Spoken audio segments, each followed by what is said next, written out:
Hello കൂട്ടുകാരെ, സോബീസ് ഫോറിയിലേക്ക് സ്വാഗതം. ഇന്ന് പരിചയപ്പെടുത്താൻ പോകുന്നത് പഴം കൊണ്ടുള്ളൊരു പുളിശ്ശേരിയാണ്.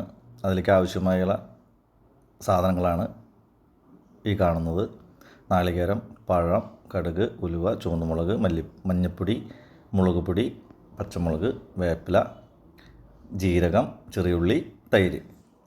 ഈ നെയ്യ് 2 സ്പൂണോളം നെയ്യെടുത്ത് ചൂടാക്കുക. നെയ്യ് പാകമായതിനു ശേഷം നേന്ത്രപ്പഴം ഇട്ട് കൊടുക്കുക. നേന്ത്രപ്പഴം ഒരു യെല്ലോ കളറ് ആവുന്ന വരെ ഒന്ന് ആക്കുക. ഈ കളറായതിനു ശേഷം അതിലേക്ക് കുറച്ച് വെള്ളമൊഴിച്ച്, ഒരു കപ്പോളം വെള്ളമൊഴിച്ച് ആ നേന്ത്രപ്പഴം നന്നായി വേവിച്ചെടുക്കുക. ആ വെള്ളം വറ്റി വരും, ആ ഒരു ലെവലിൽ വേവിച്ചെടുക്കുക. നിങ്ങൾക്ക് ഞാൻ അയക്കുന്ന വീഡിയോകൾ ഇഷ്ടപ്പെടുകയാണെങ്കിൽ എല്ലാം ലൈക്ക് ചെയ്യണം, ഷെയർ ചെയ്യണം, സബ്സ്ക്രൈബ് ചെയ്യണം, മറക്കല്ലോ. ഇപ്പോൾ പാകത്തിന് അതിലേക്ക് ഉപ്പൊക്കെ ഇട്ട് കൊടുത്ത് മൂടി വെച്ചിട്ട് നമുക്കൊന്ന് വേവിക്കാം.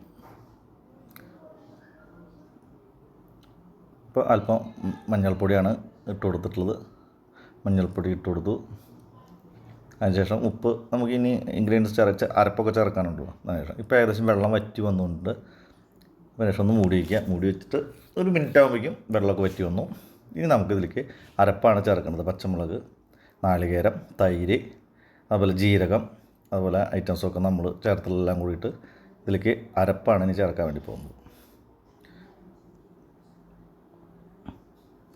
ഇതെല്ലാം കൂടിയിട്ടുള്ള തൈരെല്ലാം കൂടിയിട്ട് മിക്സിയിലടിച്ചുള്ള അരപ്പാണ്. പച്ചമുളകെല്ലാം ചേർത്തിട്ടുള്ള കൂടിയിട്ടുള്ള അരപ്പാണ്. അരപ്പ് നമ്മൾ ഒരുപാട് വെള്ളം ഒഴിച്ചിട്ട് ഇത് നമ്മൾ ലൂസാക്കി കളയരുത്. ഒരു മീഡിയം ഒരു കട്ടി വേണം ഈ കറിക്ക്, എന്നാൽ അതിനുള്ള ടേസ്റ്റുള്ളൂ. നമ്മൾ ചാറ് പോലെ ആക്കി എടുക്കരുത്. പാകത്തിന് കുറച്ച് വെള്ളം ഒഴിച്ച് സെറ്റാക്കി മൂടി വയ്ക്കുക. ഇനി അരപ്പ് ഒന്ന് തിളച്ച് വരണ വരെ നമ്മൾ ചെയ്യുക.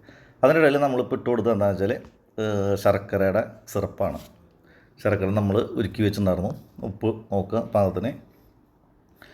എല്ലാം റെഡിയതിനു ശേഷം മൂടി വെച്ചിട്ട് നല്ല രീതിയിൽ തള വരുമ്പോൾ അത് മാറ്റി വയ്ക്കുക. ഇപ്പോൾ നമ്മൾ വറവിടാൻ വേണ്ടി പോവാണ്. ഇതിലേക്ക് നമ്മൾ ചേർക്കുന്നത് ആദ്യം കടുക്, അതുപോലെ ഉലുവ, അതുപോലെ ചുവന്ന മുളക്, ചുവന്നുള്ളി, വേപ്പില, ഇതെല്ലാം ഇട്ട് തീ കുറച്ച് വെച്ചോളൂ. ഞാൻ കുറച്ച് തീ എനിക്ക് കൂടുതലായിരുന്നു, അപ്പോൾ ഞാൻ കുറച്ച് വെച്ചു. ഇപ്പോൾ ഓൾറെഡി ഉള്ളിയെല്ലാം ഇട്ട് നന്നായി. അതുപോലെ തന്നെ കാശ്മീരി മുളക് പൊടിയാണ് നമ്മൾ ചേർക്കുന്നത് എരിവിന് വേണ്ടിയിട്ടല്ല, ആ ഒരു കളർ കിട്ടാനായിട്ട്. കറിക്ക് നല്ലൊരു കളർ കിട്ടും ചെയ്യും, അതുപോലെ കാണാൻ ഒരു ഷോ ഉണ്ടാവുകയും ചെയ്യും. ഇപ്പോൾ നമ്മളിതിൽ നെയ്യ് ചേർത്തുണ്ടാക്കുമ്പോൾ ഇതിൽ നല്ലൊരു ടേസ്റ്റ് ഉണ്ടാകും. നമ്മൾ സാധാരണ ഉണ്ടാക്കണ പോലെയല്ല. നമ്മൾ മാമ്പഴപ്പുളിശ്ശേരിയൊക്കെ നമ്മുടെ വീടുകളിൽ ഉണ്ടാക്കും. എന്നിരുന്നാലും ഈ ഒരു പഴത്തിനെ നമ്മൾ നെയ്യിൽ അതൊന്ന് മൂപ്പിച്ചെടുത്ത് പിന്നെ നെയ്യിൽ തന്നെ വറവിടുമ്പോൾ അതിന് പ്രത്യേക ഒരു ടേസ്റ്റാണ്. അപ്പോൾ നിങ്ങളെല്ലാവരും ഒന്ന് ട്രൈ ചെയ്ത് നോക്കുക. ഇഷ്ടപ്പെട്ടെങ്കിൽ നേരത്തെ പറഞ്ഞ പോലെ ലൈക്ക് ചെയ്യുക, ഷെയർ ചെയ്യുക, സബ്സ്ക്രൈബ് ചെയ്യുക. ഇത് നേരെ കറിയിലേക്ക് ഇട്ട് കൊടുക്കുക. ഇത് ഒന്ന് ചൂടാറി വരുമ്പോൾ നല്ല കട്ടിയായിരിക്കട്ടെ കറിക്ക്. നല്ല സ്വാദിഷ്ടമായിട്ടുള്ള